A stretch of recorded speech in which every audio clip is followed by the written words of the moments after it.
मैं श्रीवास्तव स्वागत करता हूं आपके अपने चैनल ऑक्सफोर्ड एजुकेशन हब में।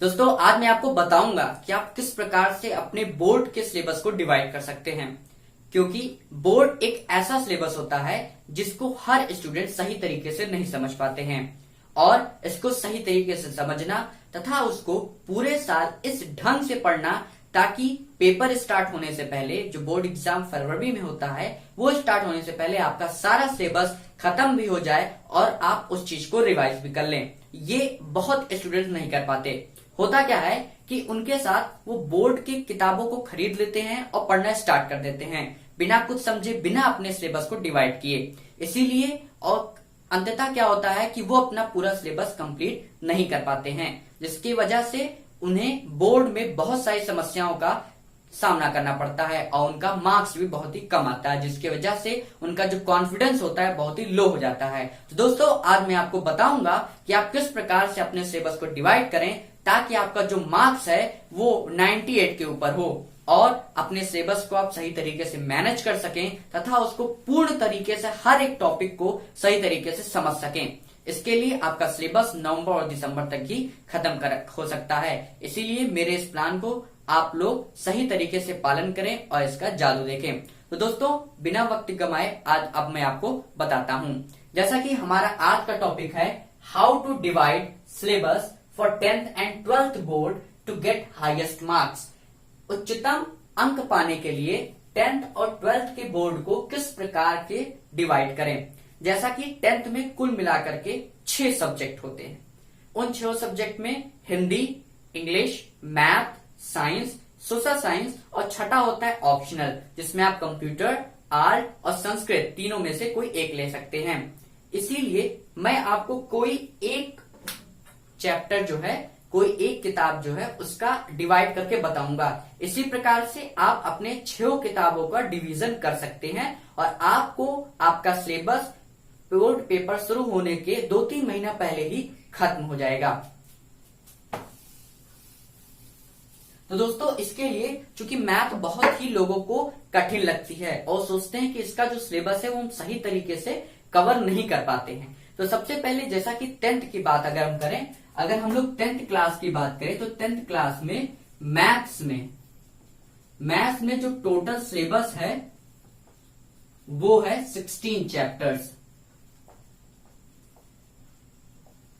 जी हाँ दोस्तों, मैथ्स में 10th में कुल मिलाकर के 16 चैप्टर है और हम लोग का जो पेपर होता है वो फरवरी तक खत्म हो जाता है, क्योंकि फरवरी में जो है बोर्ड एग्जाम स्टार्ट हो जाता है तो शुरुआत में खत्म हो जाता है। तो हमारे पास जो बोर्ड की तैयारी करने का जो सही समय है वो मार्च से शुरू हो जाता है। दोस्तों, अपनी तैयारी मार्च से ही शुरू कर दें, क्योंकि अधिक से अधिक अंक आपके फ्यूचर के लिए बहुत ही बढ़िया होगा तथा आपके कैरियर को सुदृढ़ बनाएगा। तो मार्च से हम लोग जो है स्टार्ट करते हैं। तो मार्च, अप्रैल, मई, जून, जुलाई, अगस्त, सितंबर, अक्टूबर, नवंबर, दिसंबर एंड जनवरी, ये जो 11 और 10 यानी कि जो 11 मंथ्स हैं, ये बहुत ही प्रिपरेशन वाले मंथ्स होते हैं। इसीलिए हर स्टूडेंट को मार्च से ही अपनी प्रिपरेशन स्टार्ट कर देनी चाहिए।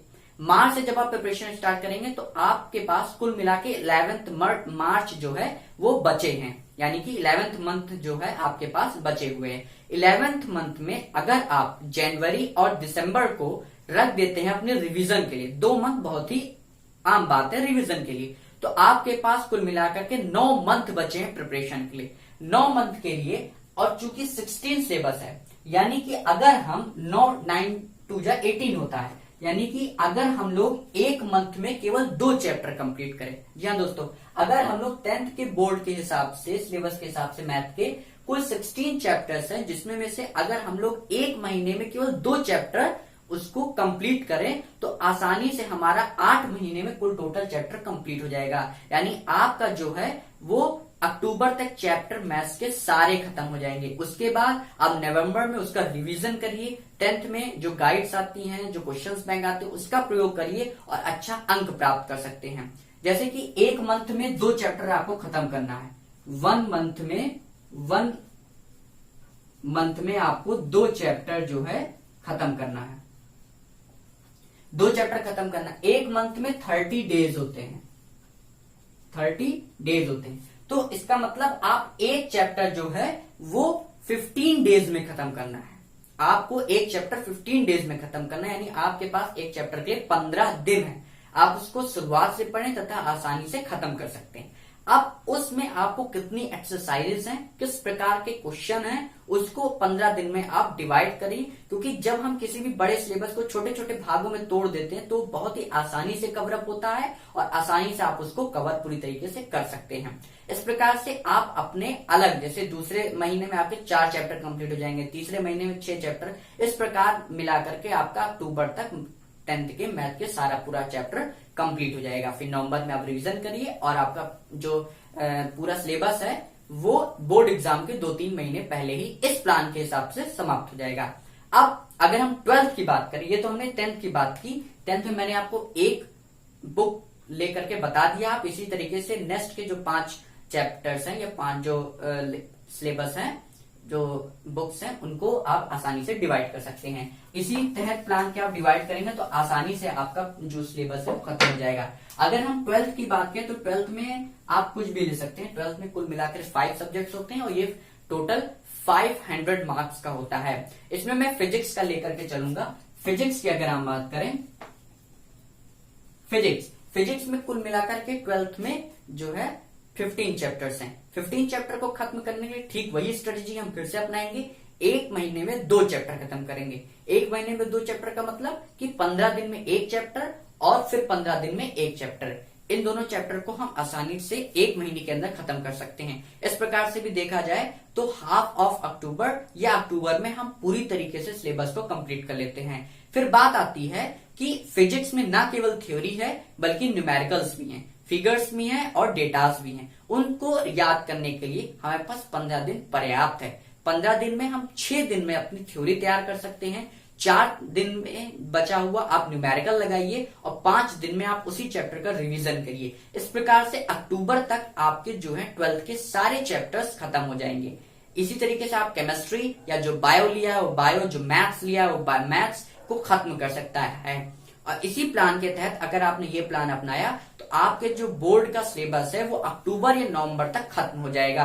आपके पास 2 से 3 महीना रिवीजन के लिए बचेगा, जो कि बहुत ही बड़ा समय होता है। आप रिवीजन के लिए अलग अलग क्वेश्चन बैंक्स, अलग अलग थ्योरीज ले सकते हैं। इसके लिए आपको मार्केट में बहुत सी चीज अवेलेबल है। तो दोस्तों, आज मैंने आपको बताया कि आप किस प्रकार से अपने सिलेबस को बोर्ड के लिए आसानी से डिवाइड करें, क्योंकि ये बहुत ही महत्वपूर्ण होता है। किसी भी चीज को शुरू करने से पहले आपको उसकी योजना बना लेनी चाहिए। स्टूडेंट्स क्या करते हैं, ऐसे पढ़ते रहते हैं जिसकी वजह से वो हार्ड वर्क तो करते हैं लेकिन उनको सक्सेस नहीं मिलती। आज का जो सक्सेस का इक्वेशन है वो है hard work plus smart work is equal to success. तो इसको डिवाइड करना आपका स्मार्ट वर्क कहलाता है तथा आप किस प्रकार से उस प्लान को फॉलो करते हैं वो आपका हार्ड वर्क कहलाता है। तो दोस्तों, दोनों को मिलाइए और मैं निश्चय करता हूं कि आपको मिलेगा सक्सेस। तो दोस्तों, इसी बात के साथ मैं इस वीडियो को समाप्त करूंगा और आपसे जरूर कहूंगा कि इस वीडियो को अगर आपको अच्छा लगा हो तो सब्सक्राइब करिए, शेयर करिए और लाइक करिए। हमारे चैनल को देखते रहिए। फिर वीडियो के साथ फिर से मिलेंगे इसी चैनल पे। तब तक के लिए नमस्कार।